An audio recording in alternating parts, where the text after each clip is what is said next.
welcome back to my YouTube channel. අද video එක language එකක් ඉගෙන ගන්න කැමති ඔයාලට.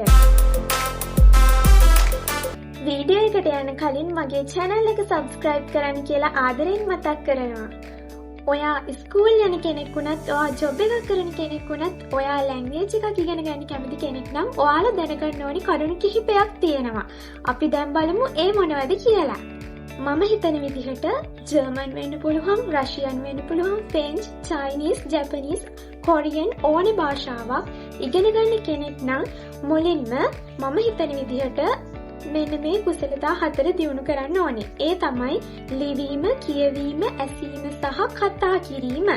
කියන ඔන්න ඔය කුසලතා 4 අපි පොඩි තැනකින් පටන් අරගෙන ඉස්සරහට දියුණු කරගෙන ගියොත් තමයි අපිට ලැන්ග්වේජ් එකක් හරියාකාරව දියුණු කරගන්න පුළුවන් වෙන්නේ.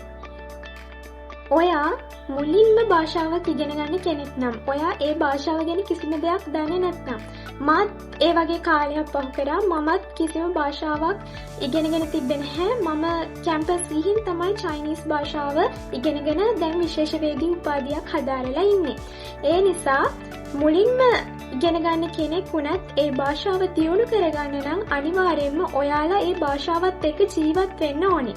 ඒකදී ඔයාලා මුලින්ම මෙන්න මේ කුසලතා 4 දියුණු කරන්න ඕනේ. ලිවීම, කියවීම, ඇසීම සහ කතා කිරීම කියන මෙන්න මේ කුසලතා හරි විදිහට පොඩි තැනකින් පටන් අරගෙන ඉස්සරහට කරගෙන ගියොත් ඔයාලට පුළුවන් භාෂාවක් හරි විදිහට දියුණු කරගන්න.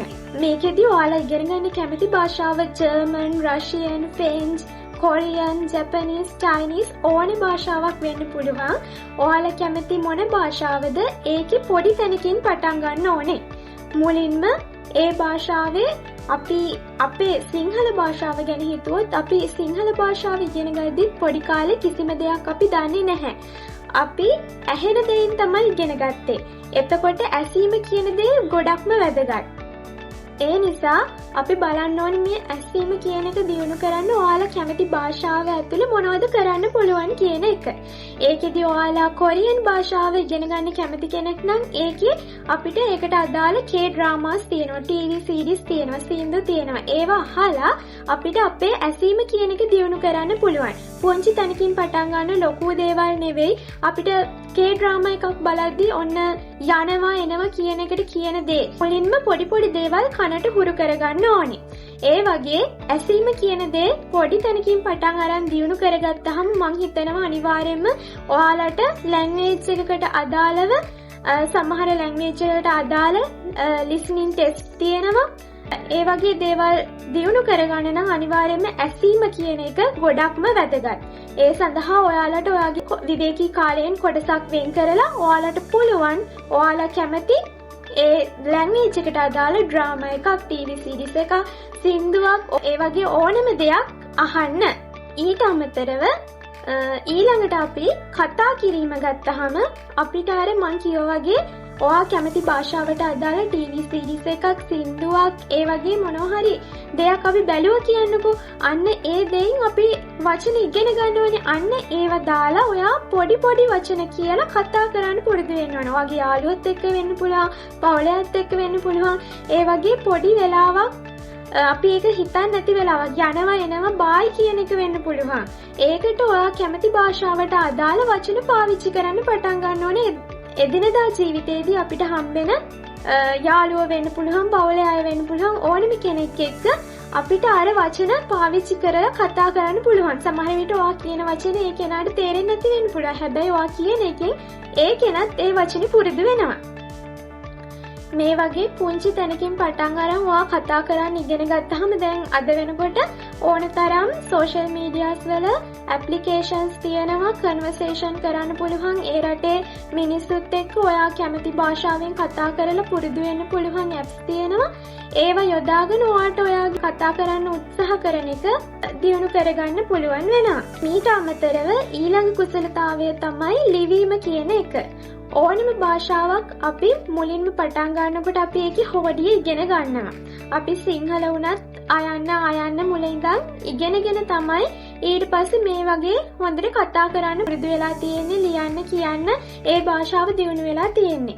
ඒ නිසා අනිවාර්යෙන්ම ලිවීම කියන එක වැදගත් වෙනවා. ඔයා ජොබ් එකකට යන කෙනෙක් වුණත්, ඔයා ඉස්කෝලේ යන කෙනෙක් වුණත්, ඔයා මේ ලැන්ග්වේජ් එකක් ඉගෙන ගන්න කැමති නම් ඒකට අදාළ හෝඩිය හෝ ඒ සමහර භාෂාවල චීන භාෂාව වගේ නම් හෝඩියක් නැහැ. ඒකෙදි අපි වචන මුලින්ම ලියන්න ඉගෙන ගන්නවා.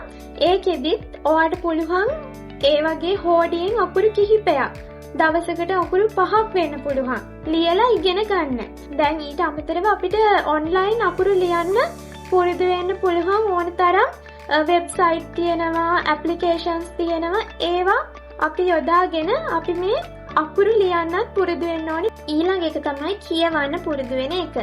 ඒකෙදි අපි පොඩි කාලේ අපිත් හෝඩි පොතේ ඉඳන් කියවන්න පුරුදු වුණා. ඒ වගේ තමයි හැම ලැන්ග්වේජ් එකටම අදාළව ප්‍රයිමරි ලෙවල් එකේ ඉඳන් ඒවට භාවිතා කරන්න පුළුවන් විවිධ ටෙක්ස්ට් තියෙන පොත් තියෙනවා. ඒවා ඔන්ලයින් හෝ නැත්නම් ඔයාලට ලයිබ්‍රරි එකකින් හරි ඕන තැනකින් ගිහිල්ලා බලන්න පුළුවන්. ඒ වගේ පුංචි පොත් කිහිපයක් මුලින්ම කියවන්න පටන් ගන්න, පුංචි වචන තියෙන පොත් කිහිපයක් කියවන්න පටන් අරන් ඒක දියුණු කරගන්න පුළුවන්. මීට අමතරව ඔන්ලයින් ඩික්ෂනරීස් වගේ දේවල් පාවිච්චි කරලත් ඔයාලට කියවන්න ඉගෙන ගන්න පුළුවන්. අර ඕනෙම ලැන්ග්වේජ් එකකට අදාළව දැන් ඔන්ලයින් ඩික්ෂනරීස් තියෙනවා. ඒ වගේ ප්‍රොනවුන්ස් කරන විදිහ වගේ දේවල් දැන් අඩංගු වෙනවා. ඉතින් ඒ වගේ දෙයක් බලලා ප්‍රැක්ටිස් කරලා ඔයාලට මේ කියවීමේ හැකියාවත් දියුණු කරගන්න පුළුවන්.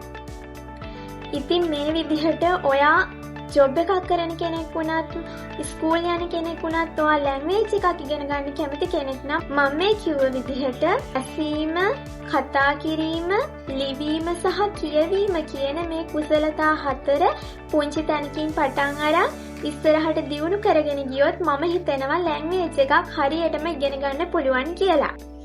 ඔයා ලැන්ග්වේජ් එකක් ඉගෙන ගන්න කැමති කෙනෙක් වෙලා දවසක් දෙකක් සතියක් ලැන්ග්වේජ් එක ඉගෙනගෙන ඊට පස්සේ ඔයා සතියක් විතර ඒ ලැන්ග්වේජ් එකේ කිසිම දෙයක් බලන්නේ නැතුව ඉඳලා හැම ලැන්ග්වේජ් එකක් ඉගෙන ගන්න බෑ.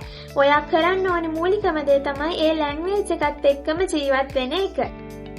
මේකෙන් අදහස් වෙන්නේ ඔයා හිතන දෙයක් වුණත් ඒ ලැන්ග්වේජ් එකට අදාළ වචන ඔයා දන්නේ වචන කිහිපයක් වෙන්න පුළුවන්. හැබැයි ඒ ලැන්ග්වේජ් එකට අදාළව ඔයා හිතන්න පුරුදු වෙන්න ඕනේ. ඊට අමතරව ඒ ලැන්ග්වේජ් එකට අදාළ සංස්කෘතිය ගැන හැම දෙයක් ගැනම ඔයා හොයන්න ඕනේ. ප්‍රැක්ටිස් කරන්න ඕනේ. අනිවාර්යයෙන්ම මේ කිව්ව කරුණු ටික කරොත් මම හිතනවා ඔයාලට ලැන්ග්වේජ් එකක් හොඳට ඉගෙන ගන්න පුළුවන් වෙනවා කියලා. මීට අමතරව ඔයාලා ප්‍රැක්ටිස් කරන්න ඕනේ. ඒ අකුරු ලියන එක වුණත් ඔයාලා ප්‍රැක්ටිස් කරන්න ඕනේ. වචන කියවන එක වුණත් ඔයාලා එදිනෙදා ප්‍රැක්ටිස් කරන්න ඕනේ. ප්‍රැක්ටිස් එක මත තමයි ලැන්ග්වේජ් එකක් ප්‍රෝග්‍රස් කරගන්න පුළුවන් වෙන්නේ. ඉතින් මම හිතනවා ලැන්ග්වේජ් එකක් ඉගෙන ගන්න කැමති ඔයාලට මම මේ කිව්ව පුංචි කාරණා ටික වැදගත් වෙයි කියලා. එහෙනම් තවත් දවසක අලුත් වීඩියෝ එකකින් හම්බෙමු. ඔයාලට සුබ දවසක්.